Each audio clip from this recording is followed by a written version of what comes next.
there. Welcome to another Dirtbaggery book review. My name is Bruce, and tonight I'm going to be talking about book 2 in the Jack Bishop series by none other than the great and powerful, stealing Joe Rogan's slogan there.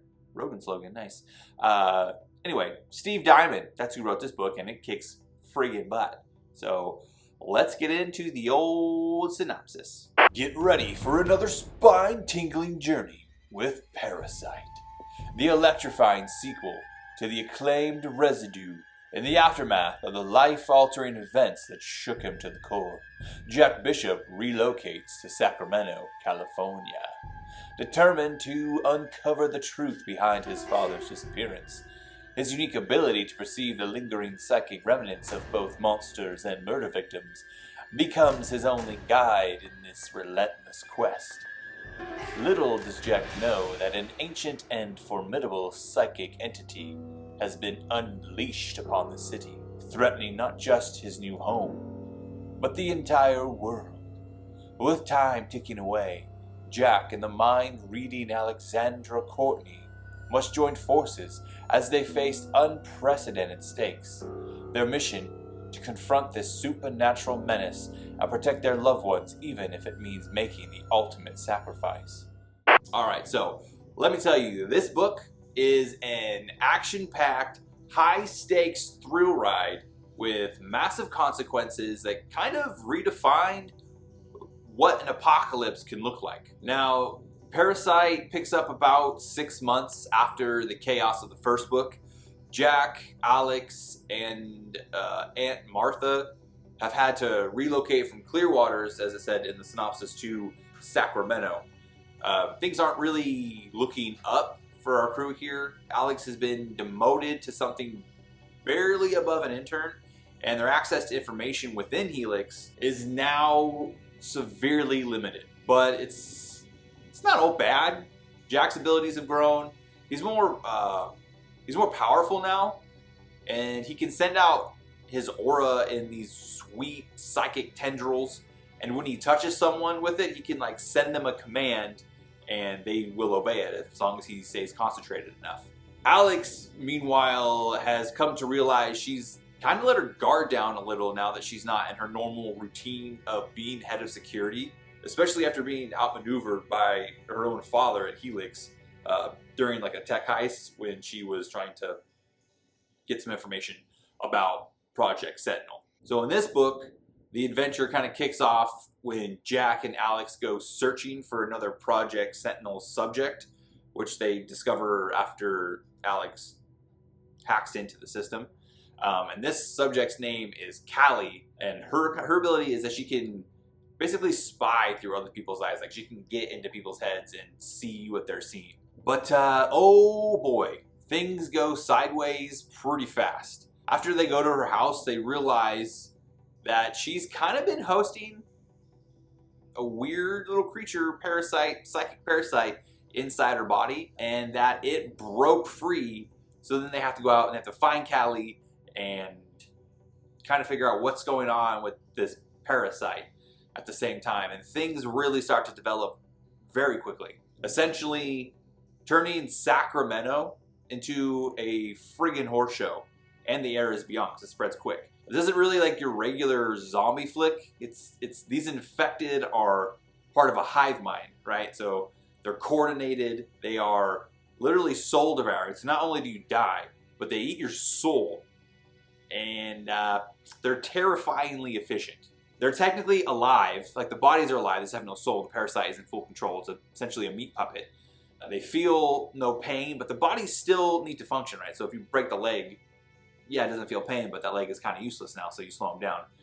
Or, you know, eventually it sounds like they'll starve to death, or they're still living humans, so they can be dealt with as such, with the caveat that they don't feel pain or fear. So take that as you will. Because obviously if you shoot someone in the arm, a regular person's probably going to go down, but a person doesn't notice pain and doesn't notice fear is going to keep coming at you. So that's terrifying. Not to mention there's so many of these hosts out there that, so when you see a big group of them come, and if you like make a noise, they literally all turn their head at you at the same time, which is very creepy. There's even some parts in the book where they speak, and it's like not speaking in unison. It's literally one voice coming out of a bunch of mouths. So it's unison, but it's not like separate people speaking in unison. It's literally one entity that's just controlling all of them. So if one of these hosts spots you, then the entire horde that's infected knows exactly where you are, or at least they know what that one that saw you knows, and they know where that one is. So it's not even easy just to like take them out, although it is possible to like take one out because they do die, right? They're not eating, they're not taking care of themselves, so it is possible to like take one out without drawing the attention of the entire horde. But just a fantastic take on. I mean, I guess they're zombie. Like they're zombie adjacent, right? I would say they're in the zombie category. They're not necessarily undead, but they're definitely infected, and they lead to an apocalypse. I think it's pretty clear, pretty quick off, that it's going to be an apocalypse. But I'm not going to call that a spoiler because there is some big twists that come with that. So just strap in. As soon as stuff starts to kind of pop off. Like, to stay alive, Jack and Alex, well, one of the coolest zomborific mall scenes I have ever read or seen happens to Jack. Jack works in a bookstore in the mall in Sacramento. I can't remember the name of the mall. My wife actually used to go there because she used to live in Sacramento when she went to PA school. But that's neither here nor there. Really awesome, brutal, creepy, also kind of sad mall scene, because it's just this parasite is ruthless, and it takes no prisoners, and it does not discriminate about who it goes after. So after that, Alex comes and picks Jack up, and that leads to probably one of the coolest, most thrilling car chases I've ever read. And it also kind of showcases how their powers have evolved individually, but also how their connections psychically has kind of grown. They can kind of bounce their abilities off each other and achieve results that are pretty unique and like a really interesting way to use psychic powers. I haven't really come across any other stories or movies or comics that kind of use psychic abilities in this way. So for me, this is a very original take on the medium, the genre, whatever. If maybe someone who's more versed in this kind of storytelling with psychics and whatnot has seen things like this, I haven't. And for me, it's a super fresh take on it, and I like it. And then to kind of go along with that connection between Jack and Alex, obviously at the end of the last book, they start dating. And then this one, they have grown, it's 6 months later, so they've grown closer together. They kind of had this understanding, starting from the last book, that they would not keep secrets from each other. Especially with like her being able to read minds. It's kind of a mutual respect kind of thing. Like, okay, I can't even keep a secret from you. Well, he could because he can block his mind down, but then obviously she knows he's hiding something, so he doesn't, and he's basically trusting that she's gonna not keep secrets from him. Well, she does, but she does feel guilty about it, and she's doing it for Artuous.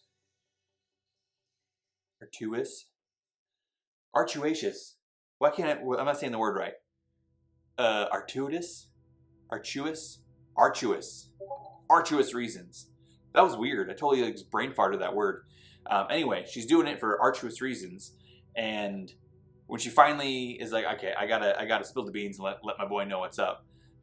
He's pissed, but they work through it and quite frankly become even tighter and stronger as a couple after that. I think Steve does a great job of kind of bouncing these two characters off each other and growing them together, and we get a real understanding of how important they are to each other. So yeah, I really enjoy, like, I'm not ashamed to admit it, I like a good ship between characters, right? I like a good romance. I'm a married man. I got 2 kids and a third one on the way, so I get it. I like it. They're a great book couple, and there's some pretty powerful scenes in this. I'm not going to go into those because that would be a spoiler. Let me tell you something, all right? Aunt Martha, our unsung hero, she shows us that she's more than just a caretaker. She's got abilities of her own, which Jack learns about in this book, and her personality shines through just a little bit more here. She's sweet, she's strong, she's brave, but she's also like a little bit traditional. Like, even amidst like an apocalypse kind of unfolding around them, she is like, you two better not be sleeping in the same room, because I'm gonna have to tell your father about that when we see him. Yeah, she's a very calming presence in this madness. All right, now Callie, our new addition, comes with a little bit of a heartbreaking story. She is like, she's not alone in this, but she's a victim of Helix experiments. She's grown up as a foster child until she finally came to Helix, and I guess it wasn't so bad at first. She kind of learned to develop her abilities, and it was like a stable place. She didn't have to keep moving around. Everything was kind of, there was finally like a routine and consistency. And then they did an experiment on her and put that parasite in her, and it affected her abilities, it affected her. It started to grow and become more unstable, and she could tell that it wanted to escape. And then Helix was just like, okay, one day, and they were like, out, leave, get out of here. So they booted her out. She was staying in the ghetto in an apartment by herself. And I'm not going to go too much further into what happens at that point, because that might be a little bit of a spoiler. But not too much after that, she becomes part of the party. And just like Alex, she has trust issues, which for different reasons, where Alex has trust issues because she can read everybody's mind and she knows everybody's lying. Callie has trust issues because, well, one, she was a foster child, and she, never had a stable person to hold on to and to trust. And then she went to work for Helix, which obviously exploited her, abused her, and then kicked her to the curb. So why would she trust anybody there? And now she's living in the ghetto, which, again, probably not a lot of people that she can get close to there. However, eventually she comes to understand that she can trust Jack and Alex, and she's like really grateful for that. And it's really sweet. I like her character. She's also really good. She's like a little zombie radar. Like, she can tell where the hosts are at, so they can kind of navigate the city and avoid the hosts. So yeah, that kind of leads me into the setting, which is, in this book, Sacramento, and becomes this vast, terrifying playground for Steve Diamond's narrative. From a zombie-filled mall, as I mentioned earlier, to a Walmart that makes the scene they go through Walmart kind of makes Black Friday sales seem a little tame by comparison. Like, every setting is just used to ramp up the tension. Simple tasks like crossing the streets or even like closing a car door become like life or death challenges. And the parasite itself, it's not just scary, it's a freaking brilliant dark creation. Its purpose and the revelation behind its release is super. It's grim, folks, real grim. But that's kind of what makes the story so gripping, is just how dark and inhuman and sinister the purpose behind the parasite actually is. Because the parasite itself is incredibly devastating and brutal, and really just, it's overwhelming and sad. But the purpose behind it, the fact that frankly it was intentional, makes it so much worse. The ending. Let's just say it's heavy. I mean, the weight that Jack carries because of the choices he made and the cliffhanger that we kind of get left on, it leaves you feeling almost like the guilt with him, and also there's a little bit of hope, just a shred of hope right there at the end. You know what, old Steve Diamond, don't just tell a story, man. He crafts an experience, I'll tell you what. So to wrap up, Parasite it still delivers on the same promise as the last book of being action-packed, creepy, brutal, violent, scary, high stakes. The stakes are way higher in this one. It's super fresh and original. It's intense. It's a friggin' wild ride through the apocalypse. Like, no joke. That's all I got for this review. Again, loved it. I have one more book to go in the series, which is Catalyst, and I will be reading that next on KU, Kindle Unlimited. Yeah, dude, go check Steve Diamond out. Like I said, Residue, this book, Parasite, his book he co-authored with Larry Correia, which is Servants of War, all phenomenal. This guy he is in my ring of authors that I will read whatever they write. I will pick something up. If it has their name on it, I'm going to read it. So Larry Correia, Steve Diamond, DJ Butler, Blaine Pardo, all those guys. Anyway, that's all I got for Parasite. If you liked the video, if you're still with me, thank you so much for watching. Please give me a like, share, comment, and subscribe. And I will see you guys next time. Keep on reading.